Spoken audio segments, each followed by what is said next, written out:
Hey, what's up ladies and gents, welcome back to the channel. Today we're diving into the brand new eFootball 2026 update 5.0. Let me tell you, dribbling has never felt smoother. In this update, Konami completely reworked how acceleration, turning and close control feel on the pitch. And that means tighter touches, faster cutbacks and way more control when you're going one-on-one. If you thought dribbling was dead in eFootball, think again.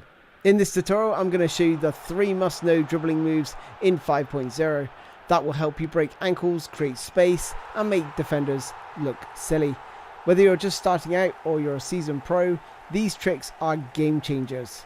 So buckle up, drop a like if you're hyped for the new season, and let's unlock that silky smooth ball control in eFootball 2026. This is the ultimate dribbling guide you need from 5.0.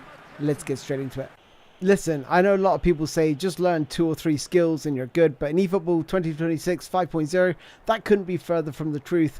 Every single dribbling skill in the game now has an actual purpose, and when you use the right move at the right moment, you completely flip the match in your favour. This update isn't about flashy spam, it's about mastering the full arsenal from spins and chops to feints and fakes. Every tool matters. Think of it like a weapon loadout. The more you know, the more dangerous you are on the pitch. So yeah, we'll cover the essentials, but I'm also going to show you how to use the other moves that most players ignore, because in this version of the game, those situational skills can be absolute game changers. The first thing you're going to want to do is go to detailed settings, so press Y, and then go all the way down here to feint command type, and make sure that is set to easy. The very first skill move is the Marseille turn, and trust me, this move is absolutely broken right now. It's ridiculously overpowered for so many reasons, and I'll show you exactly why. It's super easy to pull off, but the impact it has on the pitch is insane. You can use it to roll defenders effortlessly, spin out of pressure, and open up space for a shot. Now check Odegaard here, he spins right between 2 opposing players closing in, and instantly it opens up a perfect passing lane straight into my forward line. That's the beauty about the Marseille turn, but here's the key. Your player needs to have the Marseille turn player skill for it to trigger. Other players can use it, but it's not as effective. And let me tell you, orchestrators absolutely shine with this move. It fits their style perfectly, letting them dictate play and unlock defenses with ease. Another great use of the Marseille turn is spinning to face a nearby teammate. Instead of forcing an awkward or inaccurate pass, the spin gives you the perfect body position, which not only boosts the accuracy of your pass, but sometimes makes the pass possible in the first place. It's a simple move that transforms a risky turnover into a clean, controlled bit of play. And the Marseille turn really shines on corner kicks, online and offline. So what you do is you look like you're going to cut inside, or you're going to make your way inside the penalty box towards the goal from the typical angle, and then you spin in behind them when they least expect it. So to perform the Marseille turn, there's 3 steps to it. First, release all of your controls, just like you're seeing here. Push the right analog stick in the direction your player is moving, and then push the left analog stick 90 degrees from the angle. So I can either push up or down, depending which way I want to spin. And that, ladies and gentlemen, is how you perform the most effective skill in eFootball right now. The next skill you need in your arsenal is the chop turn. Hands down one of the most effective skills in eFootball right now, and the best part, it works brilliantly both online and offline. This move is a nightmare for defenders because it lets you instantly cut inside when they're chasing back, or you can take it wide to the outside and whip in a dangerous cross. Either way, you're going to be leaving defenders scrambling and putting yourself in a prime position to create a chance. To perform the chop turn, it's actually really easy.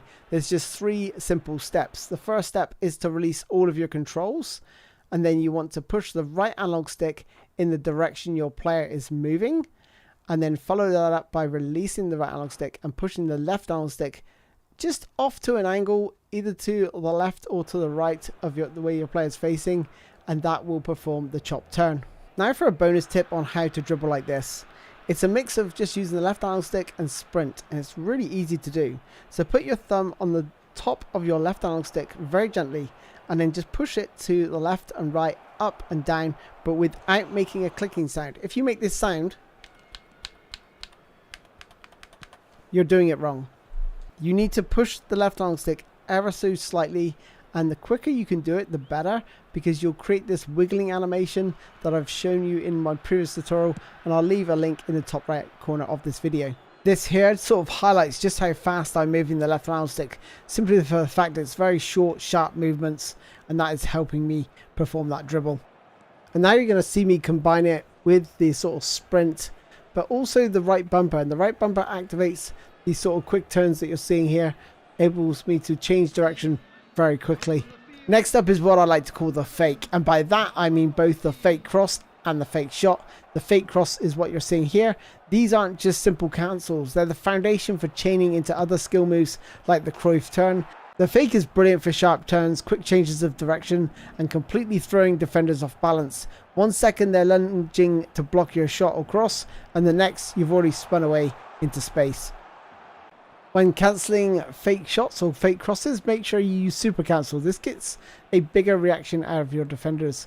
So when you're outside the box, use the fake cross, and when you're inside the box, use the fake shot. Now watch how I tie all of this together with Lamine Yamal.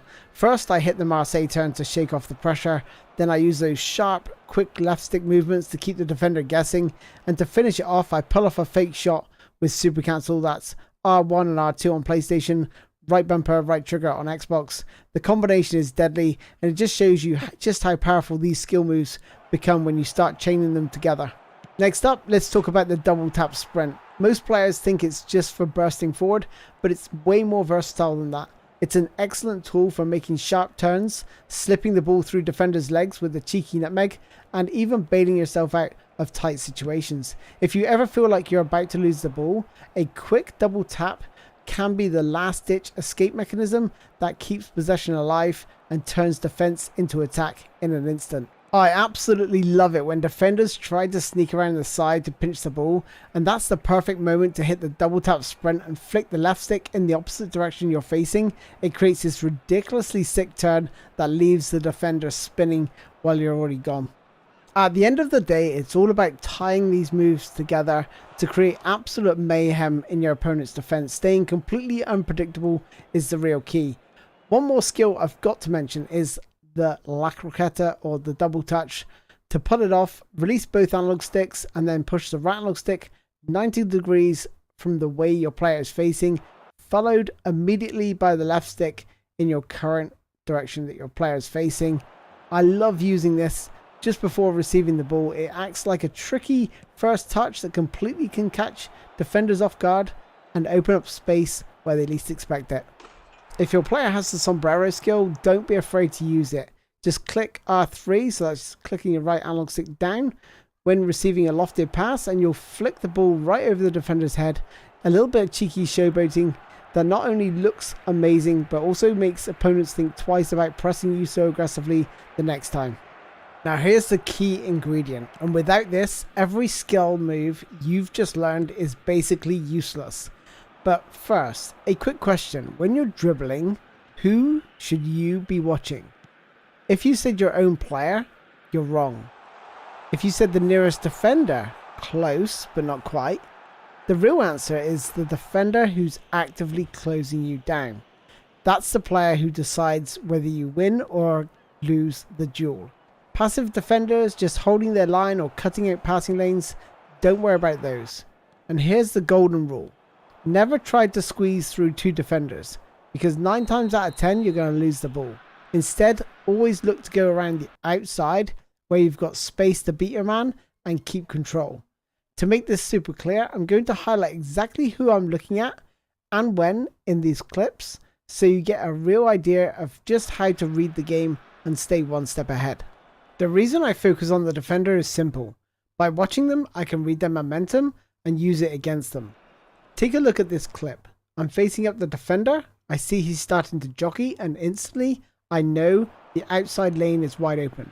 Instead of forcing a risky cut inside, I just burst around the outside and keep the advantage.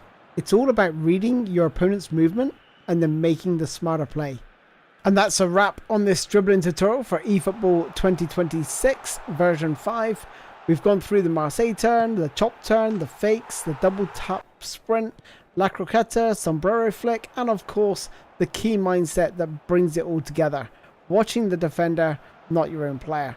Remember, it's not about spamming every move you know, it's about choosing the right skill at the right moment to stay unpredictable and keep defenders guessing.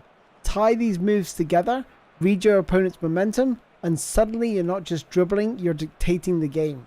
So now it's your turn. Jump on the pitch, practice these skills, and start creating chaos in your opponent's defense. If you found this guide helpful, drop a like, leave a comment, and your favorite dribbling move, and of course, subscribe for more eFootball 2026 tutorials, tips, and gameplay breakdowns. Thank you so much for watching. I'll see you in the next one.